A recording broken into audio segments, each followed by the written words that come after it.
kita belum pernah mendengar dari entah basket, entah bola gitu bahwa sebuah klub itu di Indonesia untung. Tim lain sih saya nggak tahu. Kalau saya buntung. Bukan untung, tambahin B lagi depannya, buntung. Sip, kemudian tiket terakhir, terus kemudian hak siar dan juga merchandise, nutup nggak Pak? Tadi tidak ada satupun klub di Indonesia yang saat ini profitable. Tidak ada. Ya, kalau profitable oke gitu. Tidak profitable, tidak ada kelebihan ya. Tapi nutup nggak? Tidak, Tetap merugi tuh. tetap merugi. Dengan Persib yang sponsornya banyak banget aja Tetap merugi. nggak bisa nutup Pak. Ya. Berarti apa kabar yang Yang lain. Lantas Persiba Fakfak bubar Pak. Itulah ironi menyakitkan dari sepak bola Indonesia. Di tengah sorak-sorai jutaan supporter yang begitu mencintai tim kesayangan mereka, klub-klub Liga Indonesia justru terjebak dalam jurang kerugian tiap musimnya. Gelontoran uang miliaran tiap musimnya untuk mendatangkan para pemain dan pelatih top, dan memuaskan tuntutan para supporter yang ingin timnya berprestasi, bahkan meraih gelar. Sepak bola olahraga yang seharusnya menjadi industri yang menghasilkan keuntungan, kini berubah menjadi beban finansial yang sulit dipatahkan. Berita mengenai penunggakan gaji pemain, atau bahkan gaji yang tak terbayar, seolah telah menjadi hal lumrah dalam dunia sepak bola kita. Kasus terbaru yang mencuat adalah PSM Makassar. Isu ini terungkap ketika pelatih PSM, Bernardo Tavares, secara terang-terangan membicarakan masalah gaji para pemain dan staf yang masih belum terbayarkan oleh pihak klub. Kejadian ini menambah panjang daftar klub-klub Indonesia yang terlibat dalam masalah finansial. Dalam video kali ini, kita akan mengupas tuntas mengapa hampir setiap musim banyak klub sepak bola terjebak dalam kerugian finansial. Apa saja faktor penyebabnya? Apakah strategi manajemen yang salah atau ada masalah yang lebih mendasar? Mari simak video ini hingga selesai.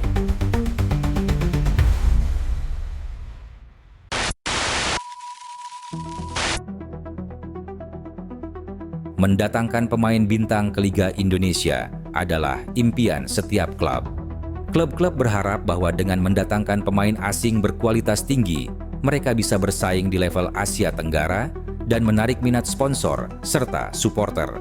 Oleh karena itu, banyak klub rela mengeluarkan dana besar untuk membayar gaji pemain asing yang mencapai miliaran rupiah per musim.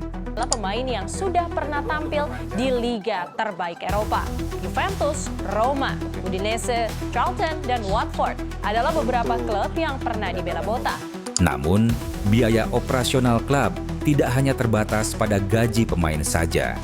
Setiap kali ada pertandingan away yang lokasinya jauh, klub harus mengeluarkan biaya tambahan untuk transportasi tim. Misalnya, ketika sebuah klub di Jakarta harus bertanding melawan klub di Papua, mereka harus menyewa pesawat charter karena tidak ada penerbangan komersial langsung yang sesuai dengan jadwal pertandingan. Tiket pesawat untuk seluruh tim, staf pelatih, dan ofisial bisa mencapai ratusan juta rupiah sekali jalan. Akibatnya, biaya transportasi ini menjadi beban tambahan yang signifikan bagi klub. Belum lagi biaya akomodasi hotel, makan, dan logistik lainnya selama tim berada di luar kota. Klub-klub besar seperti Persib Bandung atau Arema FC seringkali harus melakukan perjalanan ke berbagai daerah di Indonesia, yang membuat anggaran transportasi mereka membengkak setiap musimnya. Namun, biaya transportasi hanyalah salah satu dari banyak pengeluaran besar yang harus ditanggung klub. Penyelenggaraan pertandingan itu sendiri juga membutuhkan biaya yang tidak sedikit. Klub harus menyewa stadion, membayar petugas keamanan, menyediakan fasilitas medis, hingga memastikan kelancaran operasional pertandingan. Misalnya, biaya sewa stadion untuk satu pertandingan bisa mencapai puluhan juta rupiah, belum termasuk biaya listrik, air, dan kebersihan stadion. Selain itu, klub juga harus mengeluarkan biaya tambahan untuk mendapatkan izin pertandingan. Proses perizinan ini melibatkan berbagai pihak, mulai dari kepolisian, pemerintah daerah, hingga instansi terkait lainnya. Biaya izin pertandingan seringkali mencapai puluhan hingga ratusan juta rupiah, tergantung pada skala pertandingan dan tingkat keamanan yang dibutuhkan. Bahkan, jika pertandingan berlangsung di daerah rawan konflik supporter, biaya keamanan bisa melonjak drastis karena klub harus menyewa lebih banyak personel keamanan dan peralatan pengamanan. Akibatnya, meskipun klub mengeluarkan biaya operasional yang sangat tinggi, pendapatan mereka seringkali tidak sebanding dengan pengeluaran tersebut. Klub-klub kesulitan menutupi defisit anggaran, sehingga mereka terpaksa mencari cara lain untuk mendapatkan dana, seperti bergantung pada subsidi dari federasi. Namun, solusi ini hanya bersifat sementara dan tidak dapat menyelesaikan masalah jangka panjang.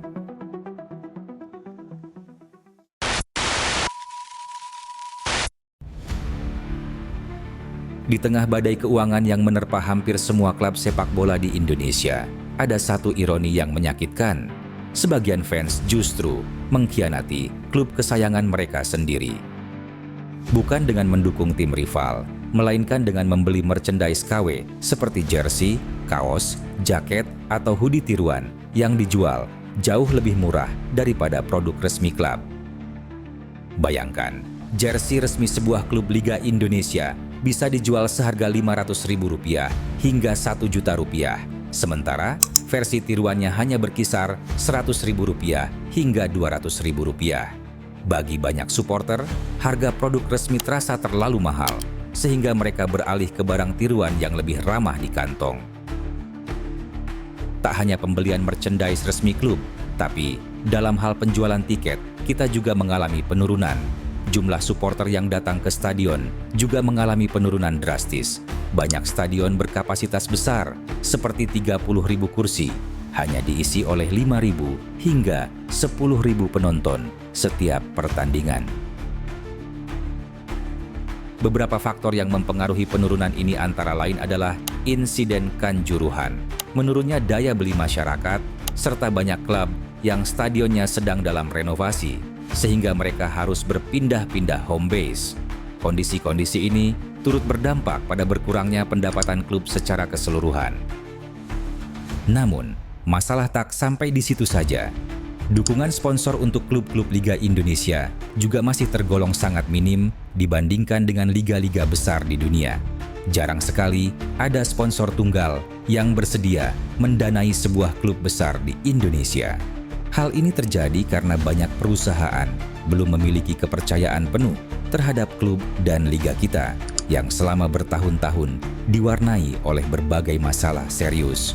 Sebagai contoh, masalah dualisme kepengurusan yang dulu pernah terjadi dalam sepak bola Indonesia telah menciptakan ketidakpastian yang berkepanjangan. Klub-klub seringkali kesulitan memastikan apakah liga akan berjalan sesuai jadwal atau malah terganggu oleh penundaan pertandingan yang tidak terduga. Bahkan, jadwal pertandingan kadang-kadang diubah secara mendadak tanpa kejelasan, sehingga membuat sponsor enggan berinvestasi besar-besaran. Oleh karena itu, klub-klub terpaksa bergantung pada beberapa sponsor kecil yang tersebar di jersey mereka, daripada mendapatkan satu sponsor utama dengan nilai investasi yang signifikan. Baru di era kepemimpinan Erick Thohir sebagai ketua PSSI, jadwal liga mulai terlihat lebih jelas dan terorganisir. Namun, dampak dari ketidakpastian di masa lalu masih terasa hingga saat ini.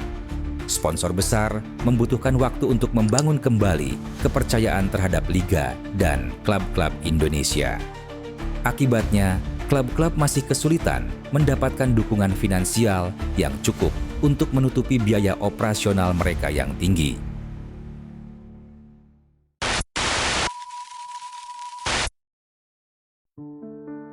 Dari semua carut-marut pengelolaan liga kita, dan untuk menstabilkan pendapatan klub-klub sepak bola, mulai dari tingginya biaya operasional hingga minimnya sumber pendapatan, semuanya turut memperburuk krisis yang terus berlanjut. Namun, situasi ini masih bisa diperbaiki.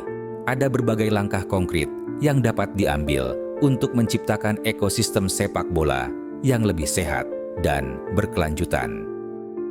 Salah satu langkah penting adalah penerapan salary cap atau pembatasan gaji pemain.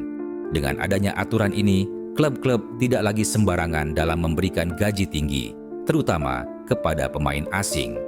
Gaji yang terlalu besar kerap membebani klub secara finansial, sehingga mereka kesulitan mengalokasikan dana untuk kebutuhan lain, seperti pengembangan infrastruktur atau pembinaan pemain muda.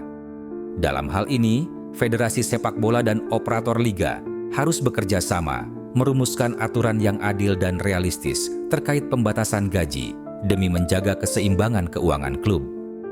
Namun, pengendalian biaya operasional saja tidak cukup. Klub juga perlu mencari cara untuk meningkatkan pendapatan mereka. Salah satu langkah yang bisa diambil adalah dengan melibatkan pemerintah. Pemerintah bisa membantu menekan biaya perjalanan, seperti harga tiket pesawat untuk tim yang harus bertanding jauh dari kandang. Misalnya, pemerintah dapat memberikan subsidi atau insentif kepada maskapai penerbangan agar klub sepak bola bisa mendapatkan tarif khusus. Di samping itu, pemerintah juga bisa meringankan beban biaya keamanan pertandingan yang seringkali menjadi pengeluaran besar bagi klub. Dengan dukungan semacam ini, anggaran klub bisa lebih difokuskan pada pengembangan tim dan fasilitas. Tidak kalah penting, langkah untuk memberantas penjualan barang-barang palsu atau KW juga harus diutamakan. Peredaran barang KW tidak hanya merugikan klub secara finansial, tetapi juga mencoreng citra sepak bola Indonesia. Dalam hal ini, federasi dan pemerintah perlu bersinergi untuk menindak tegas praktik penjualan barang tiruan dan mendidik supporter tentang pentingnya membeli produk resmi sebagai bentuk dukungan nyata kepada klub mereka. Namun, langkah yang paling krusial dan jangka panjang adalah membangun fondasi yang kuat melalui pengembangan pemain muda sejak usia dini.